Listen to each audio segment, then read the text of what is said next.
Para naman kay Ellen. Salita naman para kay Ellen. I love you, babe. Talaga ng Facebook. Oo. Wala nang sabi ko eh. Pero nawala sa akin. Mahal na mga. Teka lang. Ulit nga. Lakasan mo. Alam mo, si Rona, wala sa akin yun eh. Nagustuhan ko lang siya, pero unang-una, ikaw talaga naging flash ko. Wala akong magawa. Sabi ng puso ko yan.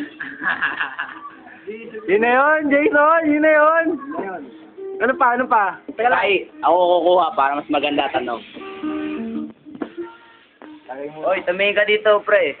Teka lang, huwag kayo magulo. Ano ba nakita mo kay Ellen na wala si Rona? Si Rona, maputi. Si Ellen, parehas kami ng kulay, kaya pantay kami. Binasimulan din yung pagmamahal mo, Ellen. Ha? Binasimulan doon? Hindi. Paano yung katangian? Katangian. Nakakahan. Kumingay, Bitoy. Bastard ka, Bitoy. Huwag kamingay. Huwag ka tamawa. Seryoso, pre. Baka pagbagin mo kami, ha? O, dali. Maganda naman si Ellen kaysa kay Rona. Oo nga. Di ba ano bang tawag doon? Love at first sight ka doon?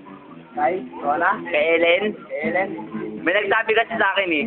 Si Rona kasi, gusto ko lang. Mahal mo. Love ko talaga. Mahal mo talaga. Hindi naman pala eh. Ikaw, ano ba sabi mo kay May? Madaman siya. Edited. Ganun din. Hindi pwedeng ganun din. Dalawa. Pwede yun. Hindi pwede yun. Ako nga, Naibahan ko. Sino mas matimbang sa dalawa? Si May. Si May. Si May, totoo ba talaga yan? Totoo yun. Bakit Tatak daw? mo ko. Bakit daw? Wala lang. Hindi pwedeng wala lang. Lahat ng bagay, hindi pwedeng wala lang. Mahal ko na siya. Ano? Mahal ko na siya. Mahal mo siya? So, Ikaw. Ikaw. Wala. Sino prospect mo? Online, no? Tara, Nay. Oo nga. Tara po.